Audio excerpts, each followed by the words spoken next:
We have just filed a lawsuit against CNN for their un-American censorship of independent media outlets on a very historic night. The Trump versus Joe Biden presidential debate. It is currently 1:12 a.m. on the morning of the debate. We have just finished compiling our lawsuit, and we are seeking an emergency injunction to make sure you get fair access to commentary about this debate.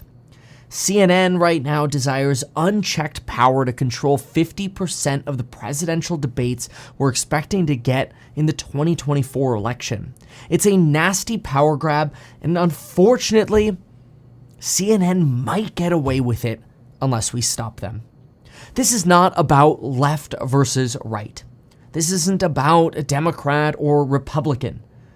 This is about America and CNN being anti-democratic, anti-American. That's why, again, just moments ago, we filed a substantial lawsuit against CNN. And we're asking for your help. We're hoping you could share this and let anybody you know that there is now a lawsuit against CNN, and all we're asking is that they allow independent journalists and anybody who wants to comment on the debate live stream to allow them to exercise their First Amendment privilege to comment and to provide insight to anybody who wants. So that way, if you want to flip between CNN or Fox and you want to hear Fox commentary during the debate, you can do that. You want to flip over to listen to my buddy Tim Pool or my friends over at Breaking Point, so you want to listen to Patrick Bet-David, or you want to listen to what Kevin has to say during the debate, or you want to flip between all of us while we're streaming the debate. You would be able to if we can get the injunction we need. We're filing this lawsuit to get an emergency hearing. We're not asking for money. We're just asking for your help in getting the word out, so that way we can hopefully get a federal court to look at our injunction request and grant it before the debate. But we've got to move fast. So right now, before we get into some of the details of the lawsuit, if you can, hit like, retweet, post it on Facebook, whatever you got to do for the algorithm, help us out on this one. You know that you stand for free speech. I stand for free speech, and we're just here to fight the good fight to make sure free speech and independent journalists are allowed to comment on the debate. This doesn't just affect me, it affects everyone. Neutral, left, right, center, it does not matter. And we're not asking for a dime from anyone. There's no GoFundMe. This entire lawsuit is on us. We'll fight it and we'll pay for it. It's just the right thing to do. So here's the crux of the issue. For the first time since 1988, CNN will be hosting its own presidential debate without the oversight of the nonpartisan group called the Commission on Presidential Debates. That commission, in a nonpartisan way, helps set rules, they pick moderators, they ensure the debate is fair, and they ensure that practices during the debate are fair, not just for commenters outside the debate, but the way the debate is structured as well. But for some reason, CNN decided not to follow something that we've been doing for over 30 years, coming up on 40. Instead, CNN's hosting just one of the two presidential debates we're having, so about 50%. And it's somewhat weird that it's happening 131 days before the election, which is quite unusually early, but it has the potential to really sway political discourse over the next few months until the next debate.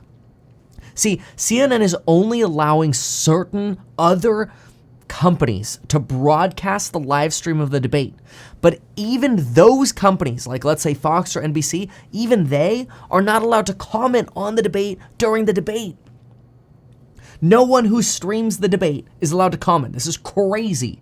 If somebody says something crazy or somebody wants to throw in a quick fact check, like, hey, here's a quick, by the way, it's 25% instead of 15%, whatever the number is, and a quick little fact, you throw some data up on the screen. It just helps people during the most critical time. When the debate happens, I expect that people are going to be together with their families, their friends. They're going to watch the debate, and the best time to get commentary is during the actual debate. In those lull moments when the moderator's yapping about rules or in the commercial breaks, those are great times. Or even quickly, if somebody says something outrageous, to fact check it. During the debate is the most important moment to get fact checks and commentary out there for those who want it. At least let people have the option. If somebody wants a stream with zero commentary at all, go watch it on CNN. But people deserve the right to have their choice of commentator. This is so un-American to strip the First Amendment rights that we have to free speech. No independent journalists or YouTubers are being allowed to stream the debate. In fact, some have even alleged that CNN is trying to go as far as forcing YouTube to take down streams of the debate. When independent journalists have reached out, like Breaking Points or Tim Pool, they've either been disallowed from streaming or have just been straight up rejected from CNN. On top of this, CNN wants the right to no studio audience and have the ability to mute candidates' mics. So literally, CNN has complete control. They could silence Trump or Biden, so mostly Trump, whenever they want at their whim, and nobody else in the audience, because there is nobody in the audience, could hear what they're saying to broadcast it. We are totally at CNN's whim. And it's really important that commenters, especially with those sort of rules, are able to go, oh, it looks like, someone's trying to dispute with this. Maybe we could try to somewhat hear what he's saying, or read his lips or something. I don't know. It's crazy. I don't think we've ever seen this technology of muting mics before. I mean, I get it. They're trying to have it attempted maybe to make it a little bit more orderly, but part of what makes debates alive is the respect or lack of respect the candidates show towards each other. That's part of the qualification process. So to me, this is all extremely scary. It's unpatriotic, and it doesn't help people feel that our elections are trustworthy. This hurts election integrity. This is un-American. It's censorship. It's corporate discrimination. It violates the Sherman Antitrust Act. It violates the rules of the Federal Communication Commission. It violates the principles and doctrines of fair use. It's anti-American. It violates one of the most important days in history, a night where Americans will evaluate or start evaluating who will lead our country in the next 4 years. This will drive all presidential discussion for the next months, and it's critically important. So we're not asking for anything more than the right to, during the stream, share the restream while adding transformative commentary. That's all we're asking. We just want to be able to add our commentary to the stream. It's very simple. We've done it for decades. Can we almost say that on YouTube now? Decades? I certainly did during January 6th, streamed live for 10 hours that day, covered Trump's speech into everything else that happened that day. Because that's what we do. Americans all around the country have become accustomed to getting perspective from commentators, and substantially fewer people watch commentary after the fact. So, what I encourage is sharing this and making it known. Retweet this, make sure everybody knows we are suing CNN for free speech, and we're not going to stop until we have it. Because if we don't, we're going to fall into communism. Now let's take a quick look at the actual case. This is the highlighted version. I will, as soon as I can get it, make sure you have a link as a pinned comment below, or I'll put it somewhere so that way you have access to the actual filed lawsuit with the case number once it gets assigned. So we are bringing this action for violations of the Federal Trade Commission Act, the Sherman Antitrust Act, the Public Forum Doctrine, the First Amendment, and the Communications Act of 1934 for their refusal to allow others to comment on the presidential debate, which we argue constitutes monopolistic behavior, restricts public discourse, and violates the principle of fair competition and public interest. Obviously, as well, the protections under the fair use doctrine. So the case has a lot of background. We go into a lot of detail. For example, we have this here. This is not the first time CNN has restricted Mr. Paffrath's freedom of speech. During the California gubernatorial campaign, for example, we had to send them a cease and desist letter because they ran an article on their homepage that there was nobody challenging Gavin Newsom from the governor's party, and that was factually false. We were actually winning in the polls at that point. Didn't win for governor because the recall didn't end up happening. Should have happened. Oh well. But anyway, we were winning at the polls. We were beating Larry Elder in the polls at that time. Anyway, we've had some history with CNN and censorship. And so we argue that what they're trying to do by silencing smaller creators and smaller independent journalists is they're trying to control and contain the narrative of this debate to exactly what they want. And so we think this is corporate discrimination, an unfair business practice.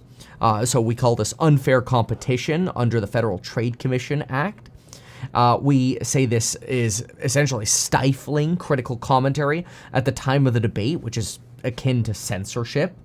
Our second claim is the violation of antitrust laws under the Sherman Antitrust Act.